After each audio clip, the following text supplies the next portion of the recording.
Hello everyone. आज के इस लेक्चर में हम प्रोनाउंस करने वाले हैं। जिन्होंने इससे पहले वाले 3 लेक्चर्स नहीं देखे हैं, 3 ही 4 लेक्चर्स हो गए हैं, ठीक है। तो प्लीज उसको सबसे पहले आपने देखना है, बहुत इंपॉर्टेंट है। ऐसे मान के चलो ये आपके फाउंडेशन क्लासेस है और ट्रस्ट मी आपको बहुत कुछ सीखने को मिलेगा, बहुत सारी चीजें आपको ऐसी पता चलेंगी। ओके, उसमें हमने अराउंड 80-90 क्वेश्चंस भी डिस्कस किए हैं in the end of session. तो नाउन खत्म होने के बाद हमने उसके क्वेश्चंस भी किए हैं। मैं हमेशा बोलती हूँ, एक टॉपिक वाइज अगर हम चलेंगे आपको कभी दिक्कत नहीं होगी एरर स्पॉट करने में, ठीक है। फॉर एग्जाम्पल अभी हमारा नाउन खत्म हुआ था, आज हम प्रोनाउंस करने वाले हैं और प्रोनाउंस में बहुत सारी चीजें आपको पता चलेंगी। या मैं ये 4 टॉपिक हमेशा प्रेफर करती हूँ कि सीक्वेंस में करवाऊं। कौन से? जैसे कि नाउन, प्रोनाउन, एडजेक्टिव, एडवर्ब, ठीक है। क्योंकि सबसे पहले हमने पढ़ा था कि नाउन क्या होता है। तो नाउन बेसिकली मैंने बोला था हर एक चीज को हम नाउन बोलते हैं। Everything is called noun. Okay, तो नाउन क्या होता है? Everything is called noun. उसके बाद क्वेश्चन आता है कि प्रोनाउन क्या होता है। तो प्रोनाउन क्या होगा? ये भी नाउन का ही सगा भाई है, ठीक है। तो जो नाउन की जगह पे यूज हो उसको हम क्या कहेंगे? प्रोनाउन कहेंगे। तो इंस्टेड ऑफ नाउन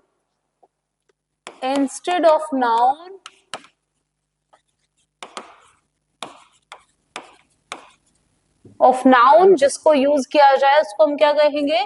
प्रोनाउन कहेंगे। Okay, instead of noun the word that is used to avoid repetition. Repetition को अवॉइड करने के लिए जिस वर्ड को हम यूज करते हैं उसकी जगह पे उसको हम क्या कहेंगे? प्रोनाउन कहेंगे।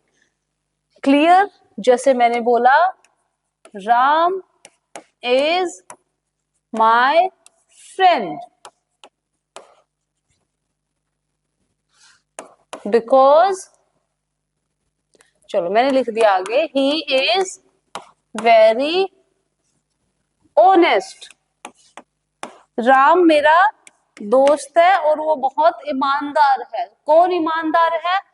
तो यहाँ पे मैंने अगेन राम लिखने की जगह पे यहाँ पे मैंने क्या लिखा? ही। तो ये ही मैंने किसके लिए लिखा है? राम के लिए। ओके, इंस्टेड ऑफ सेइंग कि Ram is my friend, Ram is very honest, Ram does this, Ram does that, तो बार बार राम राम लिखने की बजाय मैंने राम की जगह पे क्या लिख दिया? ही लिख दिया। तो ये जो ही है इसको हम क्या कहेंगे? प्रोनाउन कहेंगे। ये किसकी जगह पे यूज हुआ? नाउन की जगह पे। तो इंस्टेड ऑफ नाउन जिसको यूज किया जाएगा to avoid repetition is called pronoun.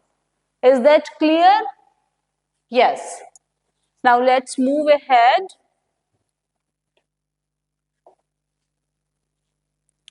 अब हम पढ़ेंगे काइंड ऑफ प्रोनाउंस। जैसे काइंड ऑफ नाउन्स पढ़े थे ना, सेम ऐसे ही काइंड ऑफ प्रोनाउंस।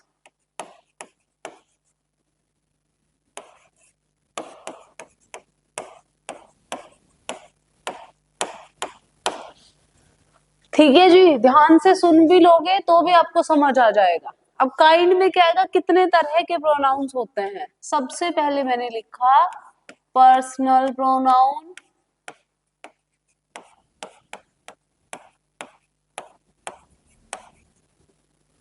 ठीक है। उसके बाद डेमोन्स्ट्रेटिव प्रोनाउन,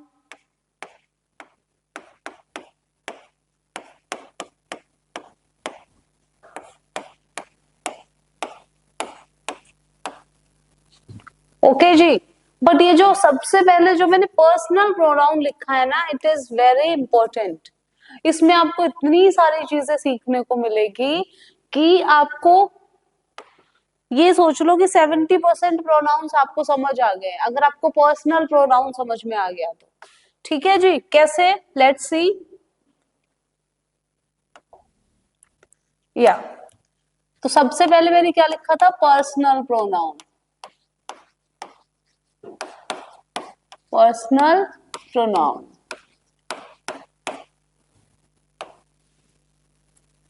क्या होता है ये? यहाँ पे मैंने बनाई टेबल।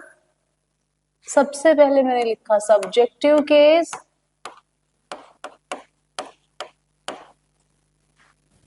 देन ऑब्जेक्टिव केस, ठीक है जी, और उसके बाद पॉजेसिव केस।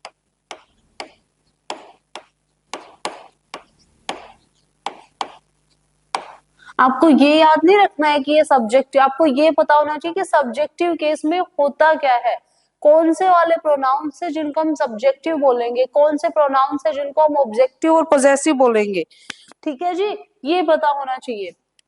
तो सब्जेक्टिव केस में क्या आ जाएगा?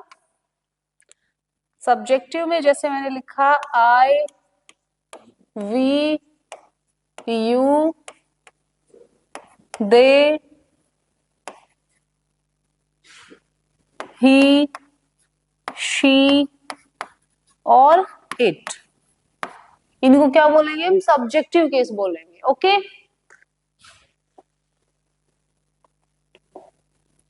ऑब्जेक्टिव क्या हो जाएगा? आई का क्या बन जाएगा? मी, आई का मी हो जाएगा।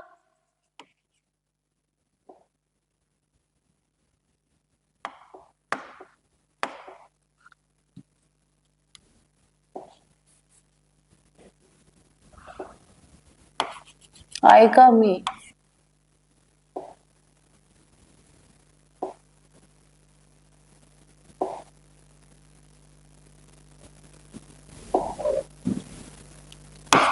आई का मी, वी का अस, यू का यू ही रहेगा, दे का देम, ही का हिम हो जाएगा, शी का हर और इट का इट।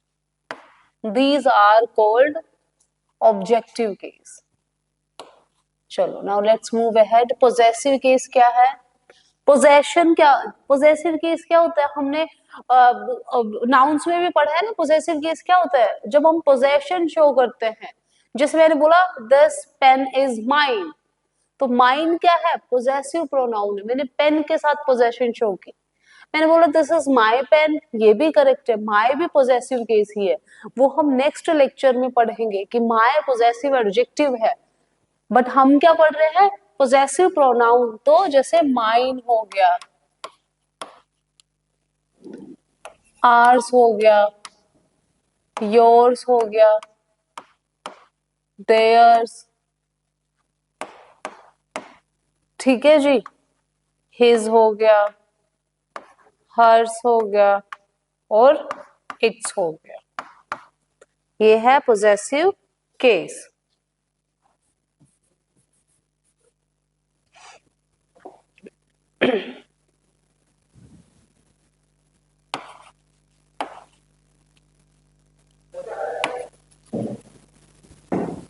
ओके, अब बात करते हैं first person, second person, third person, ये क्या होता है?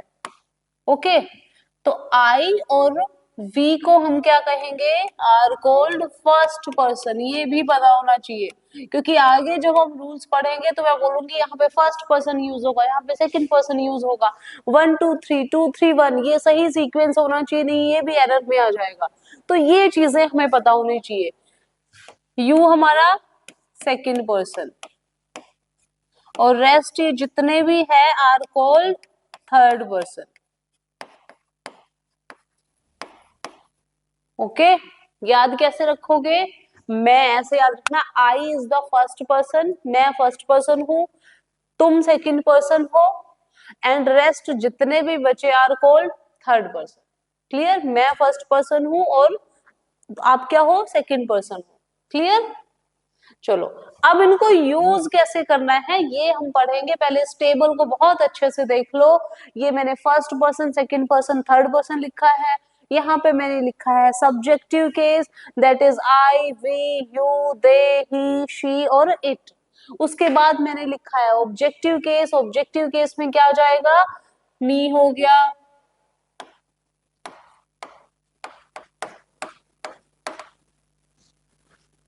ठीक है जी। ऑब्जेक्टिव केस में आई का मी हो जाएगा, वी का अस, यू का यू रहेगा, दे का देम, ही का हिम, शी का हर और इट का इट रहेगा। Clear? Okay, next is possessive case. Possessive case क्या होता है? जैसे कि माइन बन गया मी से, अस का आर्स हो गया, यू का योर्स हो गया, देम का देयर्स हो जाएगा, हिज का हिम का हिज हो जाएगा, हर का हर्स और इट का क्या होगा? इट्स रहेगा। क्लियर? अब देखते हैं इसका यूज कैसे करना है। तो सबसे पहले मैंने क्या लिखा था? फर्स्ट पर्सन, सेकंड पर्सन और थर्ड पर्सन। ठीक है जी। यही आपको सीक्वेंस में याद रखना है। 1 2 3 मैंने लिखा 1 2 3, फिर मैंने लिखा 2 3 1। अब 1 2 3 का मतलब क्या हुआ? फर्स्ट पर्सन, 2 मतलब सेकंड पर्सन, 3 मतलब थर्ड पर्सन। सेम इसका भी सेकंड पर्सन, थर्ड पर्सन और फर्स्ट पर्सन। ओके। अब ये मैं लिख क्यों रही हूं? क्यों लिखा है ये मैंने? फर्स्ट पर्सन, सेकंड पर्सन, क्या जरूरत है इसके लिखने की? यस, वो सीखेंगे। तो देखो, जब भी कोई सेंटेंस नेगेटिव होगा, अब नेगेटिव से क्या मतलब है? नोट वाला नहीं लिख रही हूं मैं, कीवर्ड्स लिख रही हूँ। नेगेटिव से मतलब क्या है? जब भी कोई सेंटेंस नेगेटिव होगा, डायरेक्ट कीवर्ड्स लिख रही हूँ। नेगेटिव किस तरह का? अगर किसी सेंटेंस में आप सॉरी बोल रहे हो, इस तरह से नेगेटिव। कुछ नेगेटिव काम किया आपने, नेगेटिव काम क्या होगा? आपने कोई पाप किया है, कोई गलती की है, कोई चोरी की है, किसी को मारा है, किसी का खून किया है, नेगेटिव बात है नहीं? यस। तो सॉरी हो गया, पार्डन, मिस्टेक, ठीक है जी। सिन हो गया, सिन क्या होता है? पाप। एक्सक्यूज हो गया, स्टोलन हो गया, मतलब चोरी किया है कुछ, ठीक है, एटसेट्रा। बट इतना याद रख लेना बहुत है। तो इस तरह के जो वर्ड्स अगर किसी सेंटेंस में आएंगे तो इनको हम क्या बोलेंगे? नेगेटिव स्टेटमेंट कहेंगे। ओके। तो जब भी कोई इस तरह का सेंटेंस होगा तो उसमें पहले फर्स्ट पर्सन आएगा, देन सेकंड पर्सन और देन थर्ड पर्सन। ये याद रखना। तो जब भी किसी सेंटेंस में सॉरी लिखा है, एक्सक्यूज लिखा है, पार्डन लिखा है, या फिर किसी चीज के कोई चीज आपने स्टोलन की है, चोरी की है, उसके लिए you are feeling guilty, you are feeling sorry, तो उस तरह के सेंटेंस को नेगेटिव सेंटेंस कहेंगे। ठीक है। कोई मिस्टेक की है तो उस तरह के सेंटेंस को हम क्या कहेंगे? नेगेटिव सेंटेंस कहेंगे। तो अब याद कैसे रहेगा? 1 2, मैंने बोला 1 2 3, पहले फर्स्ट पर्सन आएगा, then second person, then third person, ऐसे यूज होगा। अब आपको होगा कि यार एग्जाम में तो कंफ्यूजन हो जाएगा, है ना, मैं कैसे याद रखूंगा? 1 2 3 2 3 1 कहीं उल्टा हो गया तो मैं आपको एक ट्रिक बताती हूँ उसके लिए। ओके। जब भी कोई सेंटेंस नेगेटिव होगा तो सबसे पहले फर्स्ट पर्सन आएगा। अब कैसे याद रखोगे? फर्स्ट पर्सन कौन है? मैं। आई इज द फर्स्ट पर्सन। आप जो भी बैठे हो, आप जो भी देख रहे हो, तो आप सब क्या हो? अपने आप में फर्स्ट पर्सन हो ना? यस। तो मैं क्या हूं? आई इज द फर्स्ट पर्सन। तो ऐसे याद रखना, मैं फर्स्ट पर्सन हूं, तो ये मेरे निकम्मे से दोस्त है। ठीक है। निकम्मे दोस्त क्यों बोल रही हूँ? क्योंकि दोस्त कैसे होते हैं? जब भी कोई गलती करोगे, सॉरी बोलना होगा, कोई मिस्टेक की होगी, कोई रूल ब्रेक किया होगा, तो हमेशा मुझको तो आगे कर देंगे और खुद पीछे हो जाएंगे। ठीक है। आप कभी नहीं भूलोगे। तो मुझको आगे कर देंगे, तो मैं क्या हूं? आई इज द फर्स्ट पर्सन। यहाँ पे मैं इज लगा रही हूँ इसलिए क्योंकि आई को मैं एज ए नाउन यूज कर रही हूँ, एक सब्जेक्ट की तरह यूज कर रही हूँ। ठीक है। तो मैं क्या हूं? मैं फर्स्ट पर्सन हूं। ओके। तो इसलिए मैंने क्या किया? 1 2 3।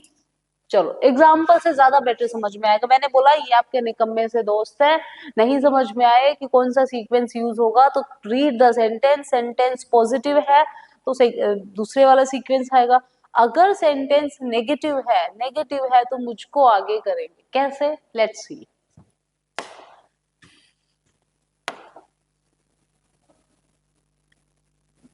चलो मैंने यहाँ पे लिखा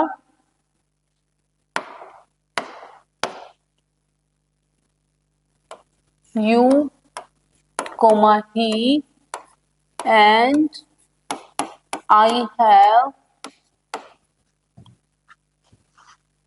broken the rules.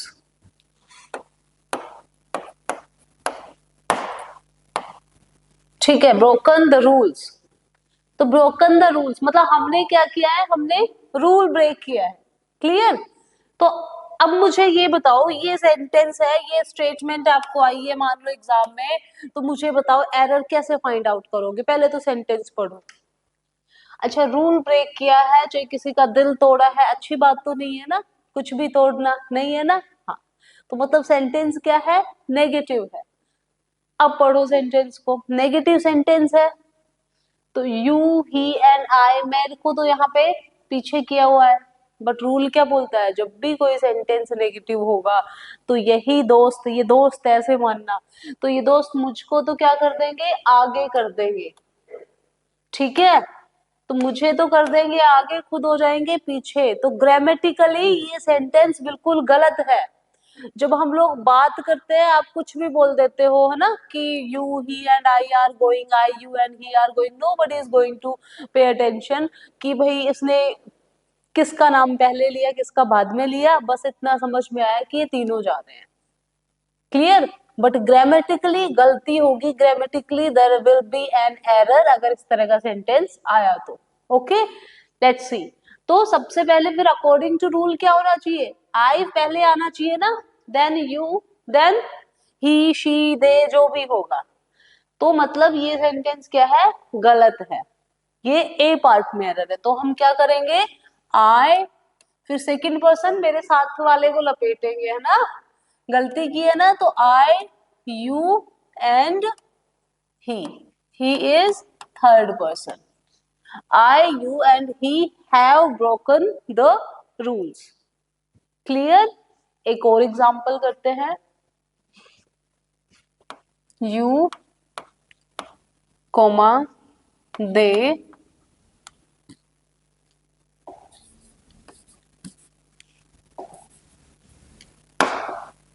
you, I and they have committed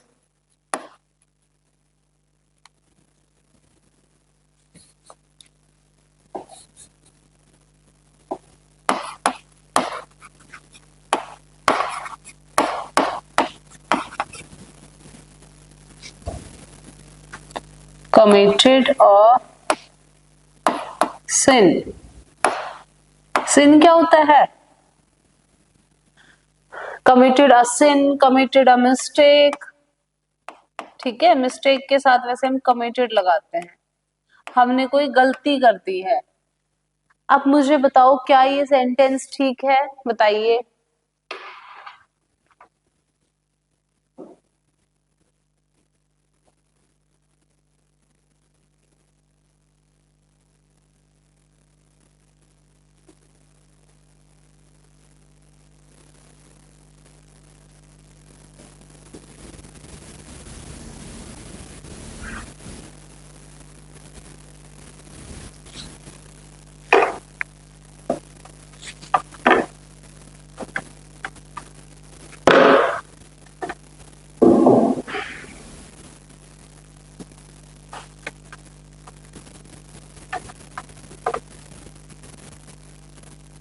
ठीक है जी. अच्छा, यहाँ गए क्या, खा गई मैं. ठीक है, कमिटेड अ मिस्टेक. तो आपने क्या पढ़ा कि यू, आई एंड. अब आपको सिर्फ एक बात याद आएगी कि मैम ने हमें बताया था कि सेंटेंस जब भी नेगेटिव होगा तो मुझको आगे कर देंगे. मैं कहा हूं, मैं सेकंड नंबर पे हूं, मतलब सेंटेंस गलत है ग्रामेटिकली. तो सही क्या होगा, आई, फिर मेरे साथ वाला you and they. They have committed a mistake. जब आपको ये चीजें पता चल जाएगी तो वाइल यू आर स्पीकिंग तो भी आप सही यूज करोगे, बोलते टाइम भी आप सही तरह से यूज करोगे. क्लियर? यस. तो ये हमने पढ़ा 1 to 3 का। नेक्स्ट क्या है 2 3 1, इसकी भी बात कर लेते हैं।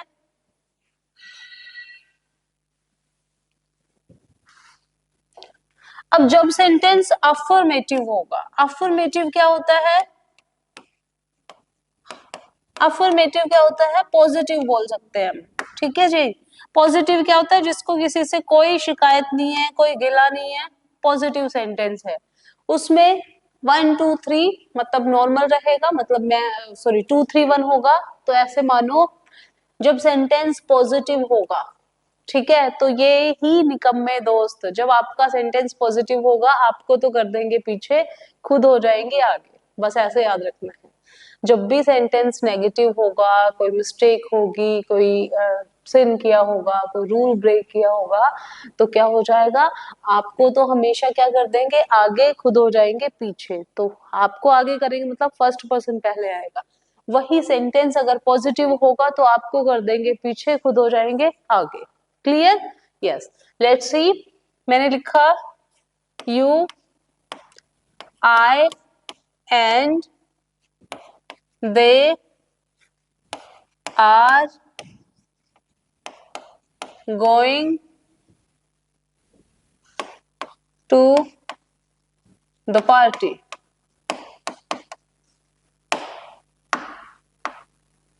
बताओ, you, I and they are going to the party. Party में जाना बुरी बात थोड़ी है, अच्छा सेंटेंस है ना, पॉजिटिव सेंटेंस है। तो अच्छा सेंटेंस है तो मुझे तो एंड पोजीशन पे रखेंगे, ये श्योर है। तो यहाँ पे मैं क्या हूँ, सेकंड पोजीशन पे हूँ, तो मतलब ये फर्स्ट पार्ट में एरर हो गया है। क्लियर? तो फिर सही क्या होगा, सही होगा आई सॉरी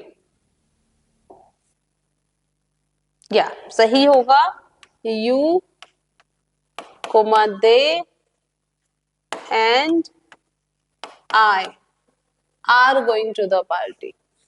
क्लियर? यस। एक और एग्जांपल करते हैं।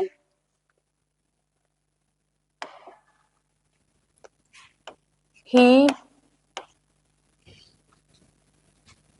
आई and you will eat pizza tonight. आज रात को मैं, तुम और वह पिज्जा खाएंगे। ठीक है, बोलते होंगे नॉर्मली भी इस तरह के सेंटेंस, बट सीक्वेंस देखो कैसा ही यूज करते हो। तो he, I and you will eat pizza tonight. Yes, तो आपको पता है कि ए पार्ट हो गया, ये बी पार्ट हो गया, और ये हो गया आपका सी पार्ट। ठीक है जी, तो आपको क्या पता है कि ये गलत है, क्योंकि पॉजिटिव सेंटेंस है ना, ऐसे याद रखना, पॉजिटिव सेंटेंस है तो मुझे पीछे कर देंगे। कहीं पे पार्टी में जा रहे हैं, कुछ खाना पीना है अच्छा, तो वहां पे मुझे कहीं पे क्रेडिट लेना है, वहां पे मुझे पीछे कर देंगे। ठीक है, ऐसे ही होता है ना दोस्त। हाँ, तो क्या बन जाएगा 2 3 1, 2 3 1 था, और क्या था 1 2 3 था, तो यहाँ पे क्या लगेगा 2 3 1। तो टू कौन है, सेकंड पर्सन कौन है, you comma he and I will eat pizza tonight. इस तरह से आएगा सेंटेंस। क्लियर? यस। तो ये था हमारा first person, second person, third person किस तरह से यूज होता है, ये टेबल में था। तो हम हर एक चीज को पढ़ने वाले हैं डिटेल में। तो ये आपका क्लियर हो गया है जी कि 1 2 3 को किस तरह से यूज करेंगे। नेक्स्ट है सब्जेक्टिव केस। अब सब्जेक्टिव केस क्या होता है, I, we, you, they, he, she, it. Okay, चलो इसका भी एग्जांपल देखते हैं।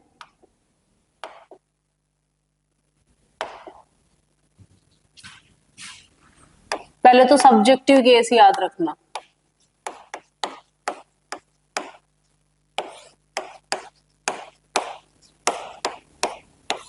अब इससे रिलेटेड ना मैंने कई बार गलत बोलते हुए देखा है लोगों को। मतलब जैसे लोग बोलते हैं it was me who was there for you, जब एहसान जताना होता है, किसी को बताना होता है, तो हम लोग ऐसे बोलते हैं ना, वो मैं ही थी जिसने तुम्हारी हेल्प की थी। तो जनरली लोग बोलते हैं it was me who was there for you, it was me who stood for you. Clear? तो क्या ये ग्रामेटिकली करेक्ट सेंटेंस है? मैंने बोला it was me who helped you.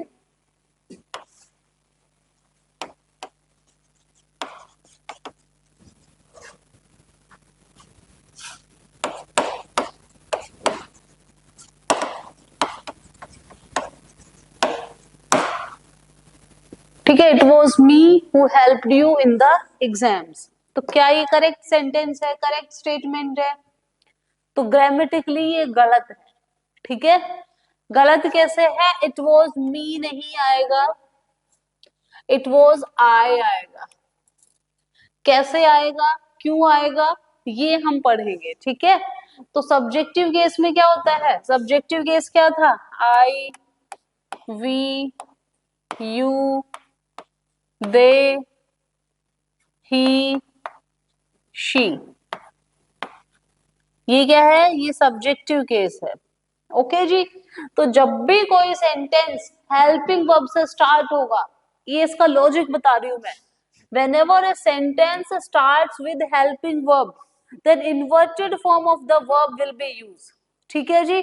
अब inverted form of the verb क्या होती है नहीं पता, कोई बात नहीं, पहले समझो। जब भी कोई सेंटेंस हेल्पिंग वर्ब से स्टार्ट होगा, अब हेल्पिंग वर्ब क्या है? हैज हो गया,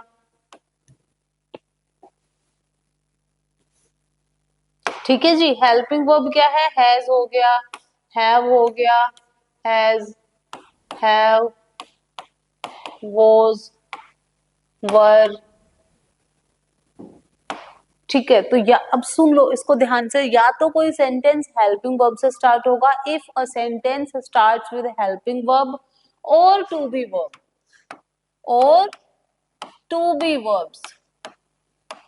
अब ये टू बी वर्ब्स क्या है हमें तो नहीं पता, कोई बात नहीं। टू बी वर्ब्स क्या होती है? जब हेल्पिंग वर्ब से पहले इट लगा हो, बस, वेरी सिंपल। जैसे इट इज, इट वॉज। ठीक है, हेल्पिंग वर्ब से पहले इट लगा हो तो इनको क्या बोलेंगे? टू बी वर्ब्स बोलेंगे। तो जब whenever a sentence starts with to be verb और helping verb और हेल्पिंग वर्ब, ठीक है, या सॉरी, या तो हेल्पिंग वर्ब से या टू बी वर्ब से जब कोई सेंटेंस स्टार्ट होगा तो inverted form of the verb use होगी। अब ये इन्वर्टेड क्या होती है? ठीक है, ये हम, चलो इन्वर्टेड नहीं समझ में आ रहा, कोई बात नहीं, ये हम पढ़ेंगे एडवर्ब्स में। अभी मैं शॉर्टेस्ट वे में बताती हूँ। जब भी कोई सेंटेंस हेल्पिंग वर्ब से स्टार्ट होगा या हेल्पिंग वर्ब से पहले इट लगा होगा तो हम सब्जेक्टिव केस यूज करेंगे, दैट्स इट। क्लियर? कैसे? जैसे यहाँ पे मैंने लिखा इट वॉज मी, तो हेल्पिंग वर्ब से पहले इट लगा हुआ है ना, इट वॉज मी। तो हेल्पिंग वर्ब से पहले क्या लगा था? इट लगा था। और मी क्या है? मी तो ऑब्जेक्टिव केस है ना, तो हमने तो बात की कि सब्जेक्टिव केस यूज होगा। तो यहाँ पे मी की जगह पे क्या आएगा? इट वॉज आई, आई आएगा यहाँ पे। ठीक है, अगर आप ट्रांसलेट भी करके देखते हो तो इट वॉज मी का मतलब क्या हुआ? वो मुझे थी नहीं, बट आप तो ये कहना चाहते हो ना कि वो मैं थी, तो मैं के लिए क्या यूज करोगे? It was I who was there for you. Okay, तो क्या आएगा? It was I who helped you in the exams, या it was I who was there for you. Clear? एक और एग्जांपल देती हूँ। It was her who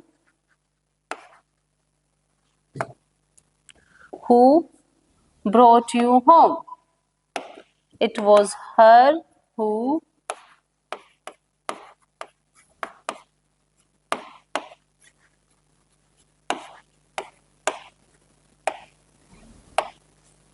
it was her who brought you home। क्या ये सेंटेंस ठीक है? हाँ जी। तो इट वॉज हर, तो हेल्पिंग वर्ब से पहले इट आ गया, उसी टाइम पे आपको याद आया इट वॉज हर, ये वही थी जो तुम्हें घर लेके, तो वही के लिए हम क्या यूज करेंगे, शी यूज करेंगे ना, क्योंकि हर का मतलब क्या होता है, हर का मतलब होता है उसे, पहले तो ये पता होना चाहिए। आई का मतलब होता है मैं, मी का मतलब होता है मुझे, तो it was me who helped you, वो मुझे थी जिसने हेल्प की थी, नहीं आप कहना चाहते हो वो मैं थी जिसने हेल्प की थी, तो it was I who helped you in the exams, ठीक है। इट वॉज हर की जगह पे क्या आएगा, इट वॉज शी, तो it was she who brought you home, तो जब भी कोई सेंटेंस हेल्पिंग वर्ब से स्टार्ट होगा तो हमने सब्जेक्टिव केस यूज करना है, ओके। एक और एग्जांपल, ये शायद आपको डाइजेस्ट ना हो सुनने में, इट विल बी अस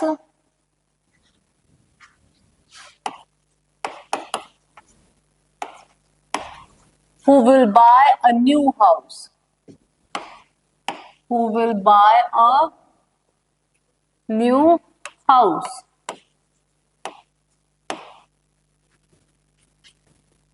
हाँ जी। तो ये हमारा सेंटेंस है, ये ए पार्ट हो गया, ये बी पार्ट, और ये हो गया जी सी पार्ट, ठीक है। तो ये ए, ये बी और ये सी, विजिबल तो है ना, यस। तो इट विल बी अस, वो हम ही, हम बोलते हैं ना वो हम ही होंगे जो नया घर खरीदेंगे, तो वो हम ही होंगे, उसके लिए क्या बोलोगे, it will be we, it will be we who will buy a new house, it will be us नहीं होगा, क्लियर, यस।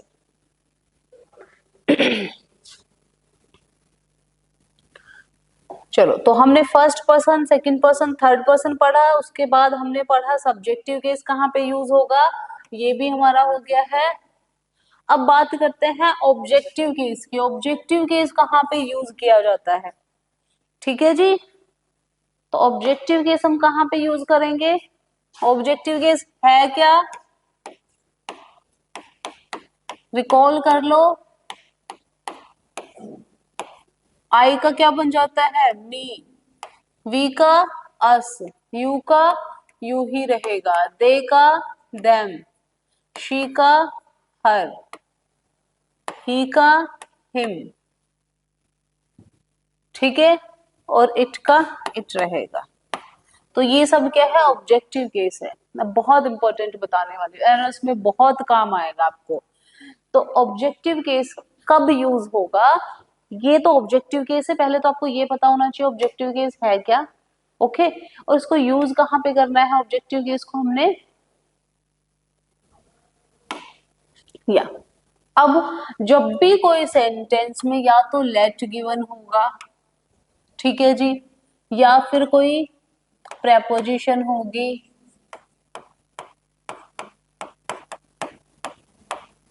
या फिर कोई वर्ब होगी,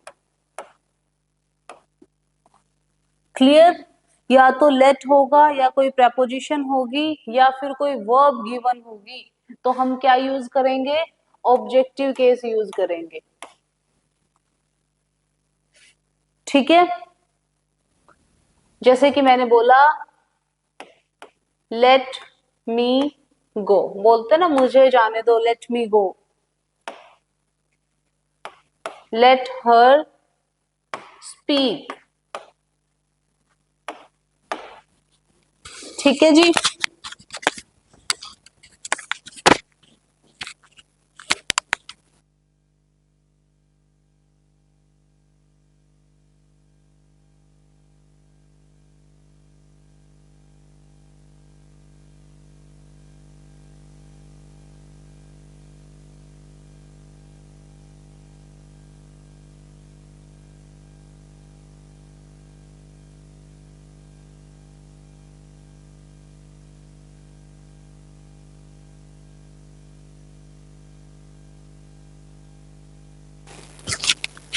तो आपने देखा भी होगा ना, जनरली भी जब हम बोलते हैं let me speak, let me go, let me explain, let them go, let them speak. तो लेट के साथ हमेशा ऑटोमेटिकली बोलने में भी क्या आ रहा है, ऑब्जेक्टिव केस आ रहा है। लेट देम लाफ, उनको बोलने दो। लेट दे लाफ तो नहीं बोलते ना, हम क्या बोलते हैं, लेट देम लाफ। ठीक है, या फिर let her go. Okay, let them laugh, let her go, let them speak. तो हम लेट के बाद क्या यूज करते हैं, ऑब्जेक्टिव केस यूज करते हैं। ओके, और प्रेपोजिशन के बाद किस तरह से, आपको ना जब आपको पता चल जाएगा ना कि प्रेपोजिशन के बाद ऑब्जेक्टिव केस ही यूज होगा, आपको ऑटोमेटिकली एरर निकालना आ जाएगा। ठीक है, जैसे मैंने बोला, it depends on me, it depends on me. तो डिपेंड्स ऑन क्या है यहाँ पे, ऑन हमारी प्रेपोजिशन है। अब आपको पता है डिपेंड्स ऑन आई नहीं होगा, डिपेंड्स ऑन मी होगा, ये मुझ पर डिपेंड करता है। अब ये मी क्यों होगा, इसलिए नहीं कि बोलने में अच्छा लग रहा है, मी इसलिए होगा क्योंकि रूल ग्रामर में, व्याकरण में, इंग्लिश की में देयर इज अ रूल जो क्या बोलता है कि प्रेपोजिशन के बाद objective case will be used. Clear? Yes. चलो, जैसे मैंने बोला except I, everybody is going. क्या ये मैंने ठीक लिखा, एवरीबॉडी इज गोइंग? हाँ जी, गलत है ना, एक्सेप्ट है। एक्सेप्ट क्या है, प्रेपोजिशन है। नहीं पता हो तो कोई बात नहीं, जब हम प्रेपोजिशंस करेंगे तो आपको प्रेपोजिशंस की पहचान हो जाएगी। तो एक्सेप्ट आई की जगह पे क्या होगा, except me. Okay, let's take another example.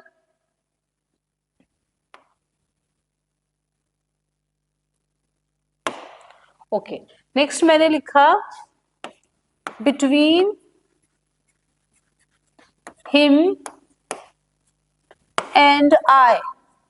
इस तरह का क्वेश्चन भी आया हुआ है एक बार, आगे सेंटेंस कुछ होता। तो बिटवीन हिम एंड आई, तो हिम एंड आई की जगह पे हिम एंड मी होगा।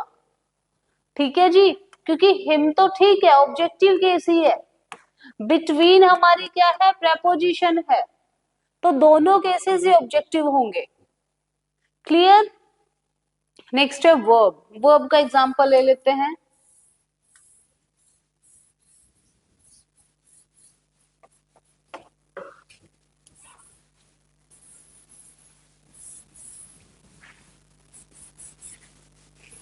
Hope this is clear to everybody. फिर भी किसी को कोई डाउट है, कुछ नहीं समझ में आया है, तो फील फ्री टू आस्क, आप पूछ सकते हो। ठीक है जी, मैंने बोला he is teaching, he is teaching they. क्या ये करेक्ट है, ही इज टीचिंग दे? तो दे नहीं आएगा ना, दे की जगह पे क्या आएगा, ही is teaching them. Not only कि सुनने में अच्छा लग रहा है, बट ऑल्सो कि ही इज टीचिंग। टीचिंग क्या है, वर्ब है, और वर्ब के बाद क्या यूज होगा, ऑब्जेक्टिव केस यूज होगा। तो क्लियर, हमने पहले सब्जेक्टिव केस पढ़ा, फिर उसके बाद हम ऑब्जेक्टिव केस पढ़ा, और उससे पहले हमने फर्स्ट पर्सन, सेकंड पर्सन और थर्ड पर्सन का पढ़ा था। क्लियर? यस।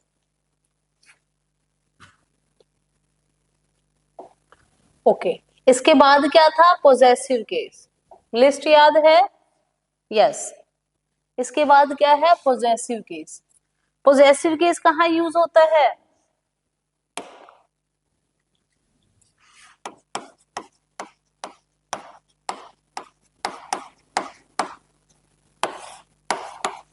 ठीक है जी, पोजेसिव केस क्या होता है,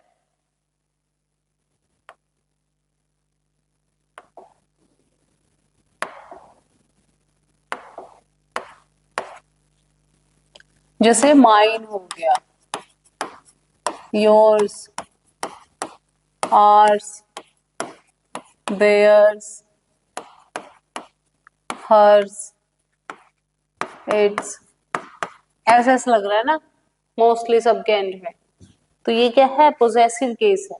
पोजेसिव केस मतलब पोजेशन शो करना। जैसे मैंने बोला दिस, अगर मैंने बोला दिस इज माइन पेन, तो क्या ये सही होगा? नहीं, ये गलत सेंटेंस होगा। फिर this is mine pen would be a wrong sentence, क्योंकि माइन क्या है यहाँ पे? प्रोनाउन है, ठीक है, और पेन क्या है? नाउन है। तो ये दोनों साथ में नहीं आएंगे। ओके, तो इंस्टेड में क्या बोल सकती हूँ? मैं बोल सकती हूँ this pen is mine. Okay, this pen is mine, या फिर दिस इज माई पेन। मतलब तो दोनों का ही हुआ ना, सेम ही हुआ ना। मैंने बोला this is my pen, this pen is mine, एक ही बात हुआ ना, दोनों केसेस में एक ही बात हुआ। लेकिन ग्रामेटिकली फर्क क्या है? यहाँ पे माई क्या है? एडजेक्टिव है, पेन क्या है? नाउन है। यहाँ पे माइन क्या है? प्रोनाउन है। ओके, तो ये अगर किसी को नहीं समझ में आया तो एडजेक्टिव्स में हम और डिटेल में पढ़ेंगे कि एडजेक्टिव और नाउन कमिटेड है ये, ठीक है, सीरियस रिलेशनशिप में है, ऐसे याद कर सकते हो। तो ये हमेशा साथ ही यूज होंगे। ओके, एडजेक्टिव और नाउन हमेशा साथ यूज होंगे। और दिस पेन इज माइन, और ये नाउन और प्रोनाउन साथ में यूज नहीं होंगे, इनके बीच में इनका बेस्ट फ्रेंड आ जाएगा। ओके, चलो, this is your choice.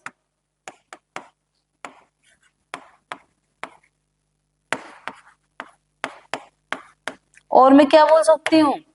This choice is yours.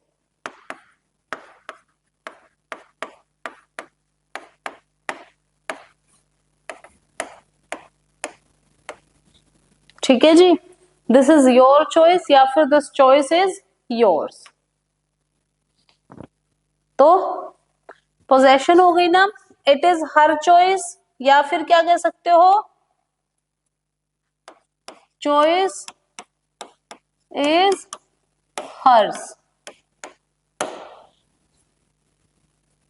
Okay, तो ये हमने क्या पढ़ा था? सबसे पहला पर्सनल प्रोनाउन। तो hope this is clear to everybody. या तो हमने काइंड्स ऑफ प्रोनाउंस कर रहे थे, काइंड्स ऑफ प्रोनाउंस, जिसमें ये सबसे पहले क्या था? Personal pronoun.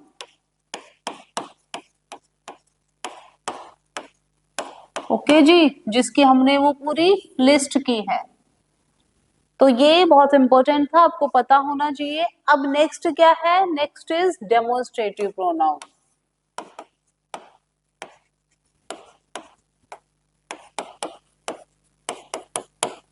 Demonstrative pronoun.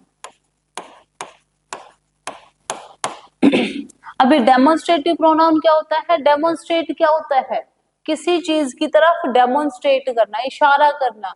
School time में हुआ था ना, बचपन में जब हम बहुत छोटे थे तब हमें टीचर कैसे पढ़ाती थी? A for apple, B for ball, ऐसे करके पढ़ाते थे ना, इशारा करके हर चीज की तरफ। एप्पल की तरफ ऐसे करते थे, डेमोन्स्ट्रेट करते थे कि ये एप्पल है, ये ट्री है। तो उसको क्या बोलते हैं? उसको ही डेमोन्स्ट्रेशन बोलते हैं, डेमोन्स्ट्रेट करना बोलते हैं। किस तरह से डेमोन्स्ट्रेट करते हैं इंग्लिश में? हिंदी में तो मैंने बोला ना, ये सेब है, ये बोर्ड है। इंग्लिश में उसके लिए क्या वर्ड यूज करेंगे, क्या प्रोनाउन यूज करेंगे? तो इंग्लिश में उसके लिए हम यूज करते हैं दिस हो गया, दैट हो गया, कोई दूर की चीज है तो दोज हो जाएगा, और प्लूरल में है, पास की चीज है और प्लूरल में है तो दीज यूज हो जाएगा। क्लियर? कैसे? जैसे मैंने बोला these are my pens, these are my pens। Okay, मैंने बोला this is an Apple. Okay, अब कोई आपसे पूछे कि इसमें कौन सा पार्ट ऑफ स्पीच यूज हुआ है, या आपसे पूछे कि इसमें दिस क्या है, तो दिस क्या है यहाँ पे? डेमोन्स्ट्रेटिव प्रोनाउन है। दीज क्या है? डेमोन्स्ट्रेटिव प्रोनाउन है। Okay, these are my pens, this is an apple, तो दिस हो गया, दैट हो गया, दीज हो गया, दोज हो गया, ये सब क्या है? डेमोन्स्ट्रेटिव प्रोनाउंस है। क्लियर? Okay,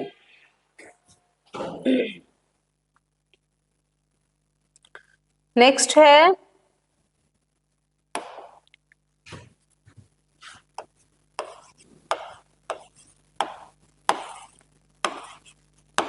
distributive.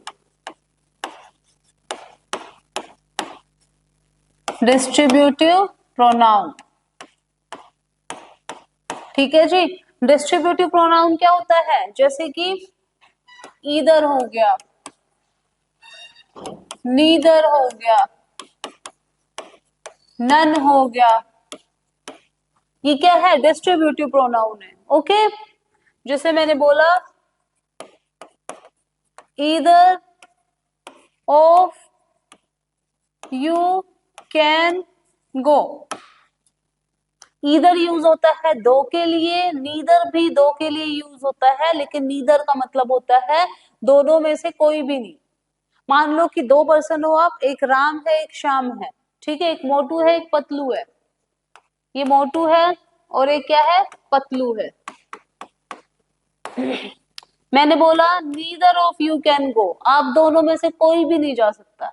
ओके, अब नन यूज होता है दो से ज्यादा के लिए, जैसे मोटू पतलू तो है ही, इसके अलावा इंस्पेक्टर चिंगम भी है, ठीक है, डॉक्टर झटका भी है। कितने जने हो गए? अभी ज्यादा हो गए ना, तो इसके लिए मैं क्या यूज करूंगी? None. None of you can go, ठीक है। तो नन यूज करते हैं दो से ज्यादा के लिए, बट नेगेटिव में। नन मतलब कोई भी नहीं, तुम सब में से कोई भी नहीं जा सकता, तो मैं नन यूज करूंगी। नीदर यूज करूंगी दो में से कोई भी नहीं, ईदर यूज मतलब दोनों में से कोई एक, ठीक है। एनी भी पॉजिटिव में ही होता है, एनी मतलब बहुत सारे, जितने भी उनमें से कोई एक। क्लियर? यस। तो ये हो गया हमारा डिस्ट्रीब्यूटिव प्रोनाउन। हम जब भी हमारी क्लास होती है, क्लास के एंड में हम कुछ ना कुछ वोकेबलरी करते हैं, कुछ वर्ड्स करते हैं, कुछ इडियम्स और फ्रेजेस या सेंटेंसेस करते हैं, ठीक है जी। तो चलो, लास्ट क्लास में हमने एक वर्ड किया था पार्सिमनी,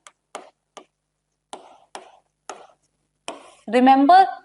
ओके, आज का वर्ड है दैट इज फास्टिडियस।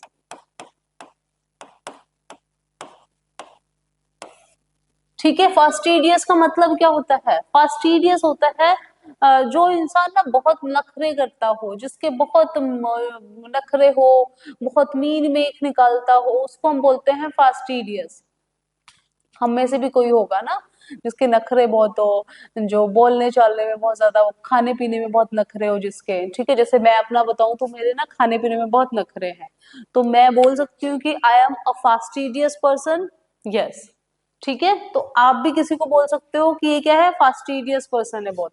तो फास्टिडियस मतलब अ पर्सन, ये वन वर्ड में आया हुआ है, तो वन वर्ड में कैसे आप लिख सकते हो? A person who is hard to please. Hard to please, ठीक है, मतलब जिसको खुश करना बहुत मुश्किल है। ऐसे लोगों को ही खुश करना बहुत मुश्किल होता है ना। हाँ, जैसे कोई कहीं चला गया तो बहुत फसी बनते हैं, मुझे मुझे तो एसी में ही बैठना है, मुझे तो पंखे की हवाई पसंद नहीं है, मुझे तो बहुत गर्मी लग रही है। होते हैं ना लोग, बहुत नखरे करते हैं, ठीक है। तो वो क्या है? फास्टिडियस है। अच्छा, इसका एक और सिनोनिम है फसी। अब ये वर्ड लड़के लोग स्पेशली है ना, जब इस वर्ड को यूज करो तो अपने रिस्क पे करना, ठीक है। अगर किसी लड़की को बोल रहे हो, अगर आपको हो यू आर फसी, तो अपने रिस्क पे यूज करना, मेक श्योर कि उसको भी इंग्लिश आती है, उसको इसका मीनिंग बताओ। ओके, चलो, पार्ट ऑफ फन, बट फसी का मतलब भी सेम ही होता है, हार्ड टू प्लीज, ठीक है जी। तो फसी का मतलब भी क्या होता है, हार्ड टू प्लीज। मतलब इसका क्या हो गया, ये सिनोनिम हो गया। तो फसी का मतलब भी क्या हुआ, जिसको खुश करना बहुत मुश्किल हो, तो आप बोल सकते हो, हम वेरी फसी, हम वेरी फास्टिडियस, ठीक है। और हम क्या बोलते हैं उसको, बहुत चूजी होता है ना ऐसा इंसान, ठीक है, जो अपनी चॉइसेस में बहुत ज्यादा सेलेक्ट, जो सेलेक्टिव होता है, बहुत ज्यादा सेलेक्टिव भी हम बोल सकते हैं। क्लियर। तो ये हो गया, एक वन वर्ड हो गया, ये इसके मीनिंग हो गया।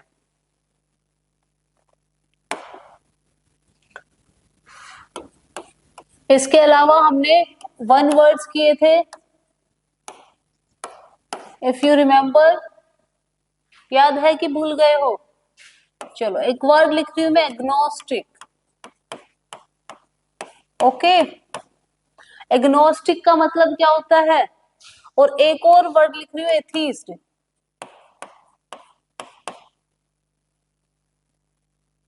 एथीस्ट सुना होगा ना, एथीस्ट वर्ड, एथीस्ट क्या होता है, बोलते हैं ना वो तो एथीस्ट है। शहीद भगत सिंह ने एक किताब लिखी थी जिसका नाम था why I am an atheist, मैं नास्तिक क्यों हूं, ठीक है। तो एथीस्ट का मतलब तो क्या होता है, नास्तिक, who does not, who does not believe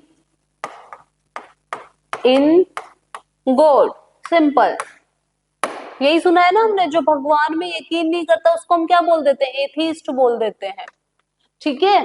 तो फिर एग्नोस्टिक क्या है, ये दोनों मैंने क्यों लिखवाए हैं साथ में। एग्नोस्टिक का मतलब होता है who does not believe in god's existence, ठीक है जी। जो एग्जिस्टेंस में यकीन नहीं करता, इस वर्ड को याद रखना है आपने, यहाँ पे इस वर्ड को याद रखना है। तो एग्नोस्टिक क्या होता है, जो भगवान की एग्जिस्टेंस में यकीन नहीं करता। एथीस्ट क्या होता है, जो भगवान में यकीन नहीं करता। बस सिर्फ इतना समझ लेना, क्योंकि जब भी एग्जाम में एथीस्ट का मतलब पूछा जाता है, या जब एग्जाम में एग्नोस्टिक का मीनिंग पूछा जाता है, तो वो ऑप्शन में एथीस्ट भी देंगे, just to make you confuse. Okay, तो बट आपको पता होना चाहिए, एग्नोस्टिक मतलब जो एग्जिस्टेंस में यकीन नहीं करता है, एथीस्ट मतलब जो यकीन ही नहीं करता है कि भगवान होता भी है। ओके, और थीस्ट क्या होता है, थीस्ट होता है जो यकीन करता है, जैसे मैंने बोला आई एम थीस्ट, ठीक है, मैं थीस्ट हूं, मैं भगवान में यकीन करती हूँ। क्लियर। तो ये हमारे क्या हो गए, वन वर्ड्स हो गए हैं। इसी तरह के एक और वर्ड होता है स्टोइक। स्टोइक क्या होता है, स्टोइक होता है जिसको किसी से कोई फर्क ही नहीं पड़ता है, जिसको किसी के पेन से, प्लेजर से, सोरो से, किसी चीज से कोई फर्क नहीं पड़ता है, इनडिफरेंट पर्सन, उसको हम बोलेंगे स्टोइक, ठीक है। अ person who is indifferent in all situations, ठीक है, जो इंसान सारी सिचुएशन में, सारी परिस्थितियों में एक जैसा रहे, उसको हम स्टोइक बोलेंगे। ओके, एक जैसा कैसे, मतलब कि अगर कोई, वैसे इसको हम पॉजिटिव वे में भी ले सकते हैं, ठीक है, ठीक है। तो जो पॉजिटिव कैसे, मतलब कि जैसे साधु महात्मा होते हैं, जो हार्मिट्स होते हैं, वो एक तरह से क्या होता है, स्टोइक होते हैं ना, उनको कोई फर्क ही नहीं पड़ता है किसी के दुख से, तकलीफ से, किसी भी चीज से, तो उनको भी एक तरह से हम स्टोइक बोल सकते हैं। वैसे भी हम किसी को फनी में उसमें बोल देते हैं, अरे बड़ा स्टोइक पर्सन, इसको कोई असर ही नहीं होता है, ठीक है। या, so that's all for today. Next class में हम मिलेंगे। इससे अगले जो भी है प्रोनाउंस का अभी कंप्लीट नहीं हुआ है, तो वहां से हम कंटिन्यू करेंगे, और साथ में वोकैबुलरी भी करेंगे। Clear. So that's all for today. Thank you so much. Have a good day ahead.